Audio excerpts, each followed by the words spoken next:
સંસ્કાર ભારતી સ્કૂલ ખાતે not just a son અને not just a daughter my parenting mirror પુસ્તકનું લોકાર્પણ કાર્યક્રમ યોજાયો હતો. સંસ્કાર ભારતી સ્કૂલ ખાતે પદ્મશ્રી પ્રકાશ કોઠારીના હસ્તે ડોક્ટર પ્રશાંત કારિયા દ્વારા લખાયેલા 2 અનોખા પેરેન્ટિંગ પુસ્તક નોટ જસ્ટ અ સન અને not just a daughter my parenting મિરરનું ભાવનાત્મક વિમોચન કરવામાં આવ્યું હતું. આ પ્રસંગે ઉપસ્થિત પદ્મશ્રી ડોક્ટર કોઠારીએ જણાવ્યું હતું કે આ પુસ્તક માત્ર વાંચવા માટેનું નથી, પરંતુ અનુભવવા જેવું છે.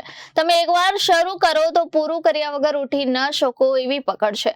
માતા પિતાની સમગ્ર ભાવનાઓ, પ્રેમ, ગુનો, ગર્વ, ભૂલો અને માફી દરેક શીર્ષકમાં સોસાઈ ગયા છે. તેમજ તેમણે પુસ્તકની એવી ઘટનાઓ પણ રજૂ કરી જેને તમામને વિચારવા મજબૂર કર્યા, જેવી કે એક 7 વર્ષીય બાળકનો કોન્ડમ વિષયક સવાલ પૂછવો અને પિતાનો સરળ સ્પષ્ટ જવાબ કે એ એવી વસ્તુ છે જે મોટાઓ બાળક ન થાય તે માટે વાપરે છે. હું ડૉક્ટર પ્રશાંત કારિયા.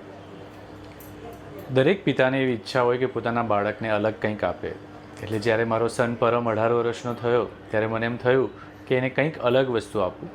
એટલે મેં એના માટે બહુ સમયથી મારી ડાયરીમાં જે લખેલું હતું એના પરથી એક બુક લખીને આપી.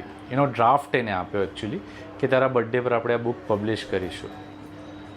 એનું પહેલું રિએક્શન, આપણી લાઈફ કોઈ સાથે શેર શું કામ કરવી છે પપ્પા? મેં તું વાંચ, જો તને એવું લાગે કે કોઈ સાથે શેર નથી કરવી તો આપણે નહીં કરીએ. એ ટાઈમે એની નીટની એક્ઝામની પ્રિપરેશનમાં એ હતો એટલે એણે ઉપરથી થોડુંક જોયું, પણ મારી ડોટર નિત્યા એણે એક ચેપ્ટર વાંચ્યા અને એને એમ થયું કે પપ્પા ખરેખર આવું થયું હતું, તમને આ બધું જ યાદ છે?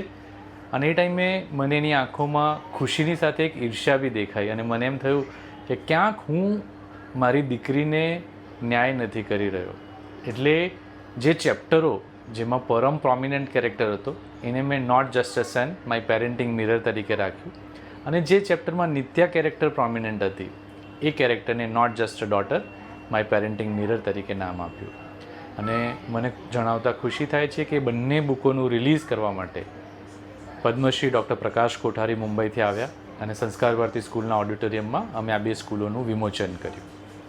આ બુક લખવાનું આપને એનો ટોપિક કેવી રીતે આવ્યો માઇન્ડમાં અને આ લખવાનું આપણે કેટલા સમયમાં પૂર્ણ કર્યું? એકચ્યુઅલી કહું તો આ બુક લખવા માટે મને એમ થયું કે હું ફેસબુક ઉપર નાની સ્ટોરીઝ મારી અને મારા સનની લખતો હતો. જેમ કે એ સાયકલ પર મારી સાથે આવ્યો, એ ફોટોગ્રાફી વર્કશોપમાં મારી સાથે આવ્યો, એ ક્રિકેટ મેચમાં રમ્યો ત્યારે કેવું પ્રદર્શન હતું, એ બધાનું કમ્પાઇલેશન જ કર્યું છે મેં. પણ જ્યારે બુક લખીએ ત્યારે એક ફ્લોમાં જવી જોઈએ અને એ ફ્લો કરવામાં કદાચ મને 2 વર્ષ જેવો ટાઈમ લાગ્યો. મેં લખ્યું, ફરીથી લખ્યું, ફરીથી લખ્યું અને એમાં આટલો લાંબો સમય ગયો. આપણે આ બુક લખી છે, હવે એને આપણે પબ્લિશ કર્યા પછી આપણા શું મેઇન એજન્ડા છે? એજન્ડા એક જ છે કે આ પેરેન્ટિંગ મિરર જેમ કીધું છે એમ અમારી લાઈફ સ્ટોરીઝ છે. તમને એમાં ક્યાંક ગુસ્સો પણ દેખાશે, તમને એમાં ભૂલો પણ દેખાશે, તમને એમાં ફેમિલી લવ પણ દેખાશે.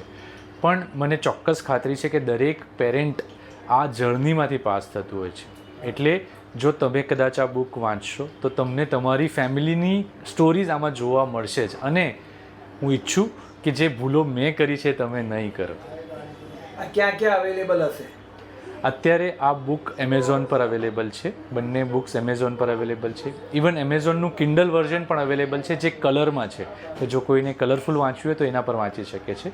એટલે એ મેઇન ઓનલાઈન જ અવેલેબલ છે અને અમારી હોસ્પિટલ્સ પર તો છે જ. હવે આ પબ્લિશ થયા પછી તમારા દીકરા પરમની શું રિએક્શન છે?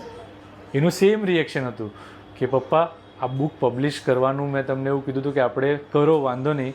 પણ જ્યારે બુક લોન્ચ થઈ ને ત્યારે એણે ચોખ્ખા શબ્દોમાં કીધું કે પહેલાં મારી ચોખ્ખી ના હતી, પણ જ્યારે મેં આખી વાંચી અને આજે જ્યારે બધા જ તમે અહીંયા હાજર છો ત્યારે હું કહીશ કે પપ્પાએ જે લખ્યું છે એમાં એમણે પોતાની ભૂલો સ્વીકારી છે અને મારી ભૂલો પણ સ્વીકારી છે. તો તમે લોકો જો આ વાંચશો તો તમને પણ સારું પડશે અને કદાચ એક જણની લાઈફ પણ બદલાઈ જશે ને તો પપ્પા એ બહુ સારું થશે. એવા એના રિએક્શન છે.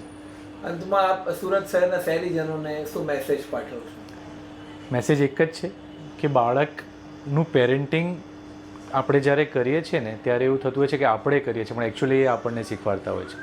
હસબન્ડ એન્ડ વાઈફના લાઈફમાં જ્યારે બાળક આવે છે ત્યારે એ પેરેન્ટ બનતા હોય છે. અને મને જેટલું પરમ અને નિત્યાએ શીખવાડ્યું છે, એ મારા ટીચર છે, એટલું કોઈએ નહીં શીખવાડ્યું. એક જ ઇમ્પોર્ટન્ટ વસ્તુ જે મને એવું લાગે છે કે તમારી હાજરી બાળકોની લાઈફમાં જરૂરી છે. એમને પ્રેઝન્ટ નથી જોઈતી, તમારી પ્રેઝન્સ જોઈએ છે. અને તમે જે બોલો છો ને, જે મેં કીધું છે એવું કદાચ મારા છોકરાઓ નથી કરતા, પણ જે હું કરું છું ને એ મારા છોકરાઓ ડેફિનેટલી કરે છે. એટલે બાળક તમને જોઈને શીખે છે. એટલે તમે હાજર રહો અને તમે એવું કરો કે જેનાથી બાળક તમારાથી વધારે સારું કરે. Bureau report Janadesh news, Surat.